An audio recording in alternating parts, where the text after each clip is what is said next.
मेरे साथ मंच पर उपस्थित महाराष्ट्र के महामहिम राज्यपाल श्रीमान रमेश बैस जी, महाराष्ट्र शासन के लोकप्रिय मुख्यमंत्री श्रीमान एकनाथ शिंदे जी,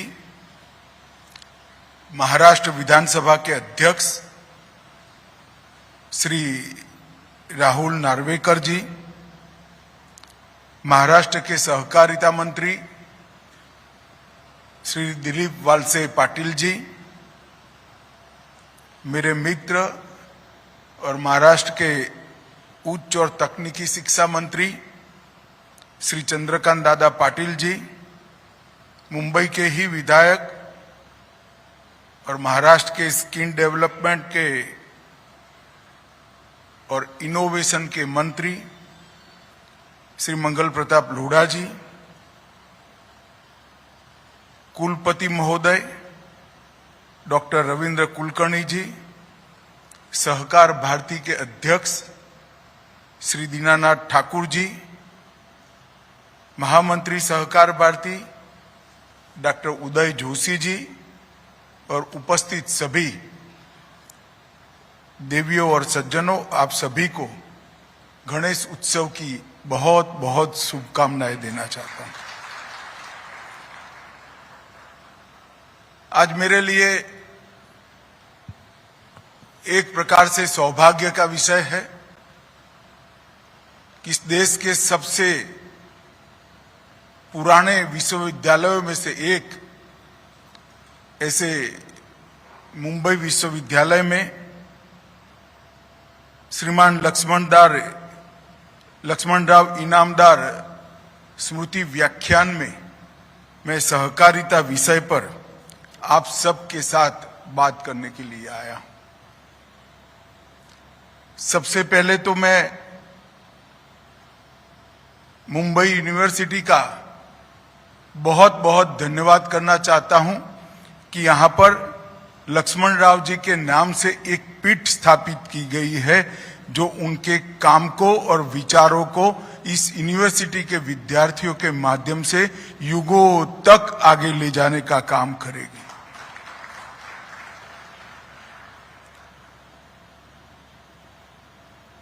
मैंने वकील साहब के साथ बहुत काम नहीं किया है क्योंकि मैं जब कार्यकर्ता बना तब उनका कार्य क्षेत्र गुजरात के बाहर क्षेत्रीय कार्य क्षेत्र हो चुका था और उनकी तबीयत भी ठीक नहीं रहती थी। परंतु मैं गुजरात से आता हूं, अनेक कार्यकर्ताओं को जानता हूं जिन्होंने सालों तक लक्ष्मणराव इनामदार के साथ काम किया है, वकील साहब के साथ काम किया है। एक बहुत वरिष्ठ कार्यकर्ता ने इनके लिए एक शब्द प्रयोग किया था कि लक्ष्मणराव जी पारसमणि जैसे होते थे, सिर्फ लोहे के पास जाकर उसको स्पर्श करना होता था, सोने जैसा कार्यकर्ता बनकर वो अपने आप ही बाहर आ गया। महाराष्ट्र में जन्मे, गुजरात को कर्मभूमि बनाया, पूरा जीवन गुजरात के हर तहसील, हर गांव के अंदर, छोटे छोटे कस्बों के अंदर युवाओं के प्रेरणा स्रोत बने। कई क्षेत्रों के कई बड़े नेता और कार्यकर्ताओं का सृजन करने का सौभाग्य लक्ष्मणराव इनामदार जी को मिला। गुजरात के सार्वजनिक जीवन में जो सूचिता आज हम देख रहे हैं, उनके घड़े हुए, उनके तैयार किए हुए अनेक कार्यकर्ताओं ने उनके दिए संस्कारों के आधार पर गुजरात के सार्वजनिक जीवन को महिमा मंडित करने का काम किया है। और इसीलिए मैं मानता हूं, मैं तो गुजरात से ही आता हूं, गुजरात का सार्वजनिक जीवन आज सूचिता से युक्त है। इसमें वकील साहब का बहुत बड़ा भारी योगदान है, इसको कोई नकार नहीं सकता। जब उनको सहकारिता क्षेत्र का काम दिया गया, सहकार भारती की स्थापना हुई, उस वक्त उनका सहकारिता से कोई स्नान सूतक का संबंध नहीं था। देश भर के सहकारिता क्षेत्र के प्रमुख नेताओं में आज लक्ष्मण राव जी को सभी लोग आदर के साथ याद करते हैं, मगर ये सभी नेताओं में स्वयं लक्ष्मण राव अकेले एक ऐसा नेता थे जो किसी भी सहकारिता समिति के ना सदस्य थे ना पदाधिकारी थे, फिर भी सहकारिता क्षेत्र में उनका योगदान बहुत बड़ा था। एक भी सहकारिता समिति में वो सदस्य नहीं थे, एक भी सहकारिता समिति में वो चुने हुए प्रतिनिधि नहीं थे, मगर सहकार का तत्व, सहकार के सिद्धांत और सहकार के क्षेत्र के अंदर जो व्याप्त बुराइयां हैं उसको सत्व को जागरूक करते हुए किस तरह से दूर करना, इसके लिए अंतिम सांस तक सरकार भारती के मार्गदर्शक के रूप में उन्होंने काम किया और इसका ही नतीजा है कि आज सहकार भारती एक अलग आयाम के साथ यहां खड़ी हुई दिखाई पड़ती है। वकील साहब वैसे तो पुणे के पास के खटाव गांव में जन्मे, पढ़ाई लिखाई भी महाराष्ट्र में ही हुई, मगर कोई व्यक्ति निस्वार्थ जीवन कैसे जी सकता है और जीता है तो किस प्रकार की सुगंध की निर्मित करता है, उसको देखना है तो आप गुजरात में चले जाइए और सार्वजनिक जीवन में काम करने वाले लोगों से वकील साहब के बारे में पूछिए तो वो बताएंगे कि वकील साहब का योगदान कितना बड़ा है। उन्होंने अनेक लोगों के जीवन में जीवन का उद्देश्य भी दिया, उद्देश्य को प्राप्त करने का हौसला भी दिया और उद्देश्य को प्राप्त करने के लिए सच्ची राह से कभी भी चलित नहीं होने का साहस भी लक्ष्मण राव इनामदार ने दिया। और इसके कारण ही वकील साहब आज मेरे जैसे हजारों लाखों कार्यकर्ता के लिए न केवल श्रद्धेय हैं, इनके जीवन में इनका बहुत बड़ा योगदान है। तो मैं आज इस अवसर पर मनपूर्वक वकील साहब के सहकारिता क्षेत्र में और वकील साहब के कार्यकर्ता घड़ने में, जो सार्वजनिक जीवन के कार्यकर्ताओं को घड़ने में जो योगदान रहा है, इसको मनपूर्वक प्रणाम कर कर मेरी बात की शुरुआत करना चाहता हूं। मित्रों, आज यहां पर मुझे बताया गया कि बैंकिंग क्षेत्र से जुड़े हुए बहुत सारे अग्रणी लोग यहां पर उपस्थित है, शिक्षाविद भी है, नीति निर्धारण करने वाले लोग भी हैं। मैं आज यहां पर सहकारिता के बारे में बात करने आया हूं। भारत में सहकारिता आंदोलन कोई नया नहीं है।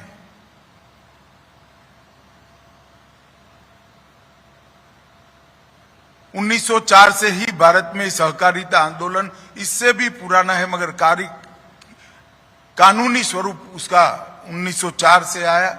देखते देखते महाराष्ट्र, गुजरात, कर्नाटक, मध्य भारत, तमिलनाडु और बंगाल में सहकारिता आंदोलन फैलने लगा। काफी हद तक आजादी के बाद शुरुआत के समय में सहकारिता आंदोलन ने एक बीच का मॉडल देने का प्रयास किया। एक ठेठ राइटिस्ट मॉडल था, कैपिटलिस्ट मॉडल था और एक सोशलिस्ट मॉडल था। इसके बीच में एक मॉडल देने का बहुत अच्छा प्रयास सहकारिता ने किया। ये जो दो मॉडल थे, सोशलिस्ट मॉडल और कैपिटलिस्ट मॉडल, उसमें स्टेट और मार्केट की कल्पना थी। सहकारिता मॉडल के अंदर कोऑपरेशन की और सबके भले की कल्पना लेकर आगे बढ़ने का विचार था। शुरुआत के दिनों में महाराष्ट्र के विखे पाटिल, धनंजयराव गाडगील, वेंकुटभाई मेहता, त्रिभुवनदास पटेल, ढेर सारे लोगों ने सहकारिता के क्षेत्र को एक नई दिशा और नए संस्कार देने का काम किया और इसके कारण कई प्रकार के उत्कृष्ट मॉडल इस देश के अंदर कोऑपरेटिव के खड़े हुए और विशेषकर ग्रामीण विकास और कृषि विकास का एक बहुत बड़ा जरिया सहकारिता क्षेत्र बना। परंतु 1960 और विशेषकर 1967 के बाद सहकारिता क्षेत्र के अंदर राजनीतिक दखल बढ़ने लगी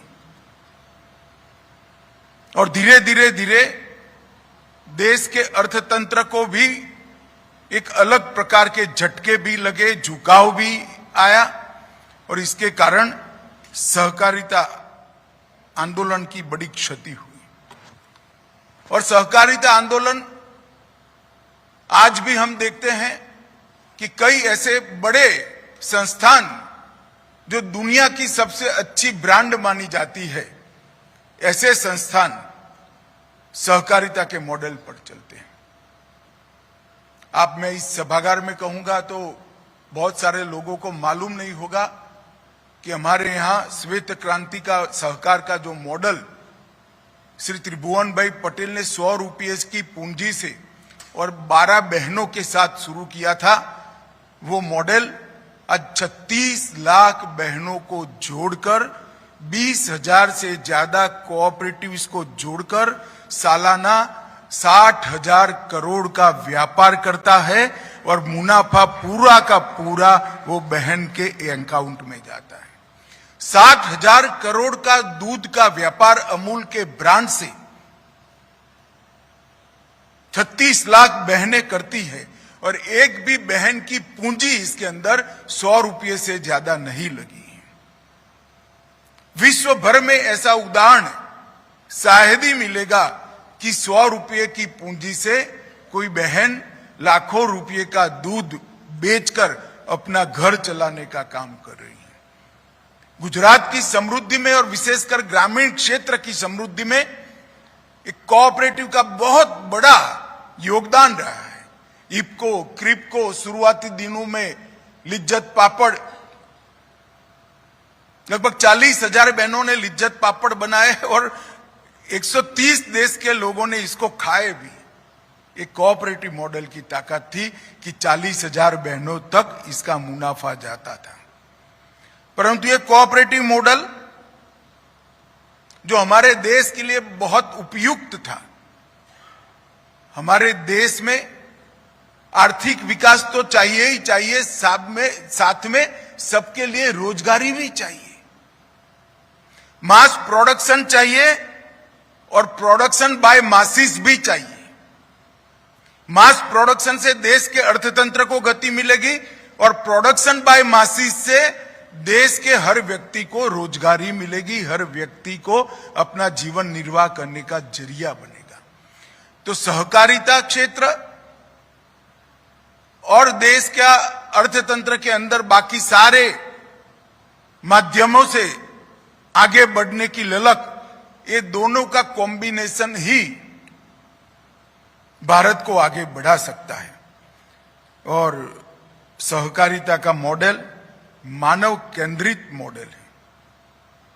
मित्रों, आज देश में 30 करोड़ सदस्यों के साथ 8.5 लाख कोऑपरेटिव समितियां हैं, 93,000 पैक्स हैं, 2 लाख दुग्ध समिति है और इफको, क्रिप्को, अमूल, ढेर सारी ऐसी सहकारी संस्थाएं हैं जिन्होंने समग्र विश्व के अंदर नाम प्राप्त किया है। हमारे 12 कोऑपरेटिव बैंक्स 300 फर्स्ट रैंक वाली कोऑपरेटिव समितियों में विश्व की स्थान रखते हैं। अभी अभी एकनाथ जी ने जिक्र किया कि मोदी जी ने कोऑपरेटिव डिपार्टमेंट को कृषि डिपार्टमेंट से अलग कर एक स्वतंत्र विभाग बनाया। बहुत सारे लोग ऐसा मानते थे कि अब कोऑपरेटिव कालबाह्य हो गया, इरिलेवेंट हो गया है, परंतु उसी समय मोदी जी ने कोऑपरेटिव डिपार्टमेंट को अलग डिपार्टमेंट बनाकर कोऑपरेटिव मूवमेंट में एक नई जान डालने का काम किया है और फिर से उसको गति देने का काम। मैं थोड़ा इसके पीछे की मंशा के बारे में बात करना चाहता हूं। 2014 से 2023 तक नरेंद्र मोदी जी ने इस देश के 60 करोड़ लोग जो देश के अर्थतंत्र के साथ जुड़े ही नहीं थे। आप कहोगे कि किस तरह की बात भारत सरकार के मंत्री कर रहे हैं, मगर मैं सच बोल रहा हूं। 2014 तक इस देश के 60 करोड़ लोग देश के अर्थतंत्र के साथ जुड़े ही नहीं थे, क्योंकि 60 करोड़ लोगों के पास परिवार में, खुद का छोड़ो, परिवार में एक भी बैंक अकाउंट ही नहीं था। तो एक प्रकार से इनफॉर्मल इकोनॉमी के तहत वो जीते थे, कुछ कमा लेते थे, खर्च कर देते थे, खाते थे, आगे का भगवान जाने। न इनके जीवन में कोई सुरक्षा थी, न स्थिरता थी, न स्वप्न थे। इस 60 करोड़ लोगों को मोदी जी ने 9 साल के अंदर बैंक अकाउंट दिया, खुद का घर दिया, घर में पीने का पानी दिया, घर में बिजली दी, घर में गैस दिया, घर में शौचालय दिया, हर व्यक्ति को 5 किलो अनाज प्रति माह मुफ्त देकर उसको खाने की चिंता से मुक्त कर दिया।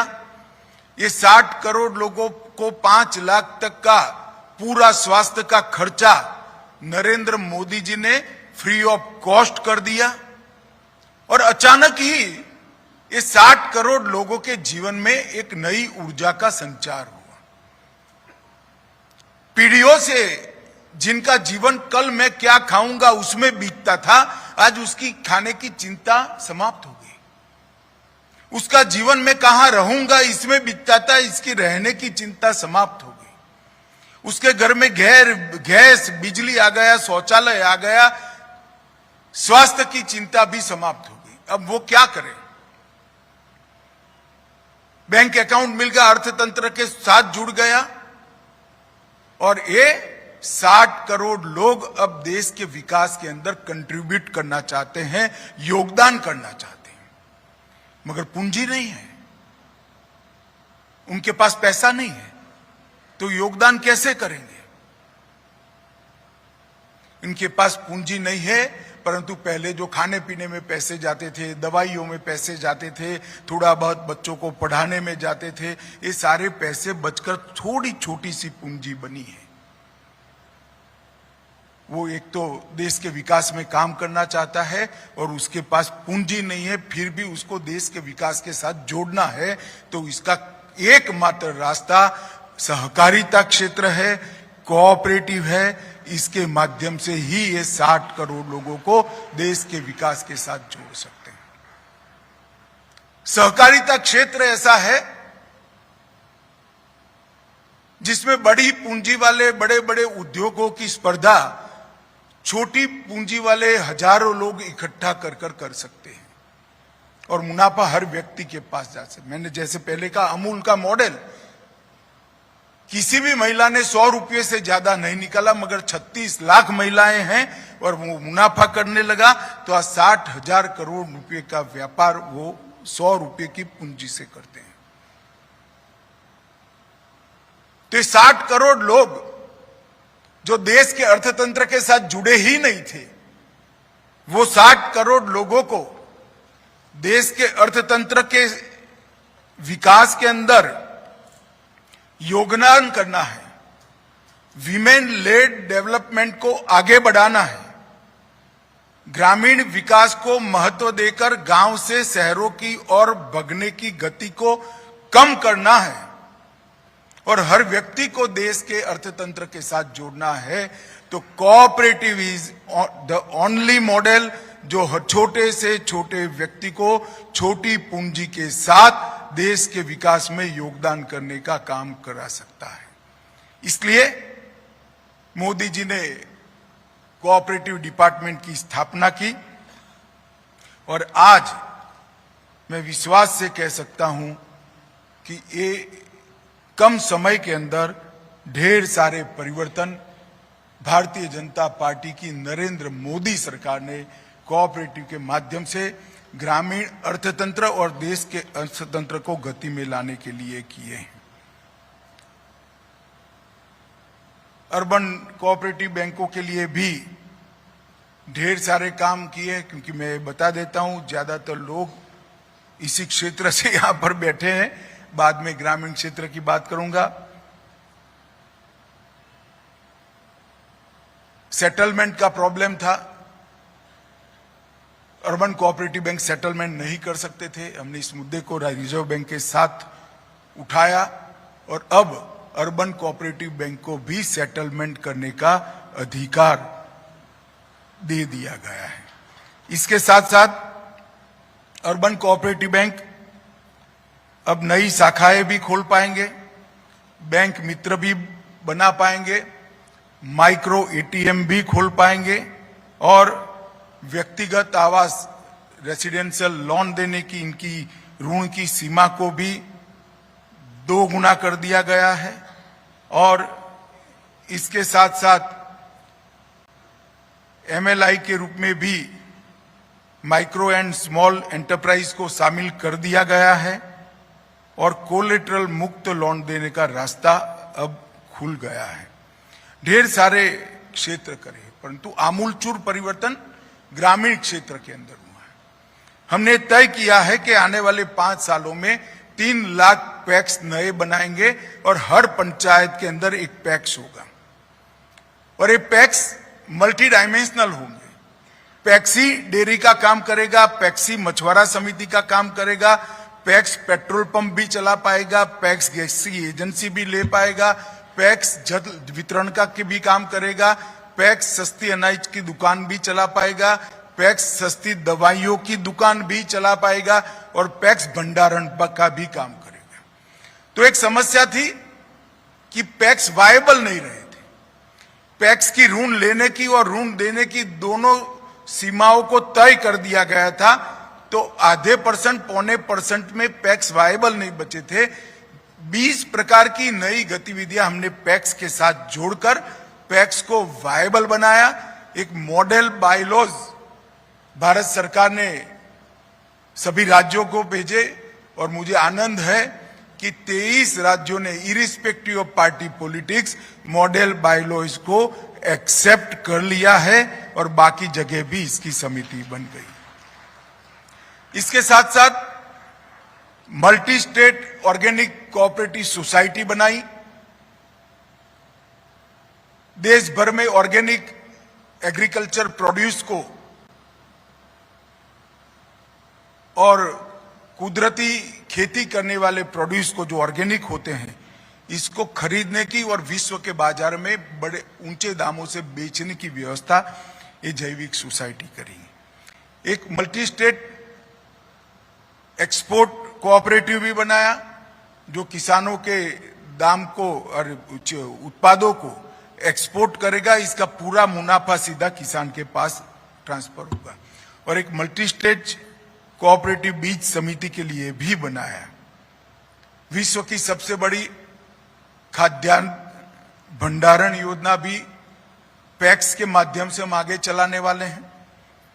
इसके साथ साथ सहकारिता यूनिवर्सिटी भी बनाने वाले हैं। जैम के माध्यम से सारे कोऑपरेटिव्स की चीजों को बेचने की भी व्यवस्था की है और 1100 एफपीओ भी नए पैक्स के माध्यम से होंगे। पैक्स अब सीएससी का भी काम कर पाएंगे। सहकारिता क्षेत्र के अंदर ट्रेनिंग के मॉड्यूल को भी हमने आमूल चूर परिवर्तन किया है और नई बनने वाली सहकारिता यूनिवर्सिटी के साथ इसको जोड़कर चाहे बैंकिंग हो, चाहे डेयरी इंडस्ट्री हो, चाहे स्टोरेज हो, चाहे मार्केटिंग हो या एग्रीकल्चर फाइनेंस हो, हर क्षेत्र के प्रोफेशनल कोऑपरेटिव कंसेप्ट को समझने वाले प्रोफेशनल्स पैदा करने का काम ये हमारी नई सहकारिता यूनिवर्सिटी करेगी। मुझे विश्वास है कि इससे ग्रामीण अर्थतंत्र के अंदर वो जो 60 करोड़ लोग बिखरे हुए देश भर में बैठे हैं, जिनको अब काम भी करना है, इनके स्वप्न भी जागरूक हो चुके हैं, खुद भी कमाना चाहता है, देश के अर्थतंत्र में योगदान भी कराना चाहते हैं, ये सभी 60 करोड़ लोगों के लिए देश के अर्थतंत्र में योगदान करने का एक जरिया इसके माध्यम से खड़ा होगा। हमने ढेर सारे सरकारी बदलाव भी किए हैं। इनकम टैक्स के अंदर कोऑपरेटिव और कॉरपोरेट दोनों को एक समान स्तर पर लाने का काम आजादी के बाद पहली बार नरेंद्र मोदी जी ने किया है। टैक्सेशन में एक ही लेवल कर लगभग 10,000 करोड़ से ज्यादा पुराना डिस्प्यूट और हर साल 3,000 करोड़ की टैक्स की बचत चीनी कोऑपरेटिव मिलों के साथ करने का फैसला भारत सरकार ने किया है। सहकारी समितियों के अधिभार को 12% से घटाकर 7% कर दिया।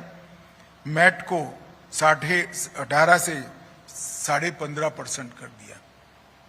मित्रों, आज मैं यहां पर आया हूं तब ये कहने आया हूं कि कोऑपरेटिव की गतिविधि को अगर हम समय के साथ बदलकर आधुनिक से आधुनिक टेक्नोलॉजी को कोऑपरेटिव क्षेत्र आत्मसात कर आगे बढ़े तो मुझे पूरा विश्वास है आज के समय में भारत जैसे देश में रोजगारी के साथ अर्थतंत्र के विकास का इसके बड़ा और अच्छा तरीका और कोई नहीं है। इसलिए हमने सभी पैक्स को भारत सरकार के खर्चे से कंप्यूटराइज करने का काम किया है। इसका सॉफ्टवेयर और उसका लेगेसी डेटा भी भारत सरकार के खर्चे से कंप्यूटर में डालकर पैक्स को आगे पर कंप्यूटराइज कर चलाने की पूरी व्यवस्था भारत सरकार ने की है। आने वाले दिनों में सहकारिता क्षेत्र के अंदर, कोऑपरेटिव क्षेत्र के अंदर ढेर सारे नए कदम उठाए जाने वाले हैं। मैं आज यहाँ पर जो कोऑपरेटिव क्षेत्र से जुड़े हुए लोग हैं, इन सभी को यही कहने आया हूं कि आप गलती से भी ऐसा मानकर मत चलिएगा कि कोऑपरेटिव इरिलेवेंट हो चुका है। मैं आपको विश्वास के साथ कह सकता हूं कि कोऑपरेटिव का भविष्य और उज्जवल होने जा रहा है और विश्वास के साथ सहकारिता क्षेत्र ने आगे बढ़ना है और इस देश के 60 करोड़ लोगों को देश के अर्थतंत्र के साथ जोड़ने का पुण्य कार्य हमने करना है। मैं एक बार फिर से मुंबई यूनिवर्सिटी के कुलपति और कुलाधिपति दोनों का हृदय से धन्यवाद करना चाहूंगा कि लक्ष्मण राव इनामदार व्याख्यान माला के अंदर आज मुझे यहाँ कर कोऑपरेटिव आज के संदर्भ में इस विषय पर बोलने का आपने मौका दिया। और फिर से धन्यवाद करना चाहूंगा कि वकील साहब के नाम पर आपने चेयर प्रस्तापित कर मेरे जैसे हजारों लाखों कार्यकर्ताओं को वकील साहब के नाम को आपने श्रद्धांजलि देने का जो प्रयास किया है, इससे बहुत उपकृत किया है। तो मैं फिर से एक बार वो कार्यकर्ता समूह की ओर से भी धन्यवाद कर मेरी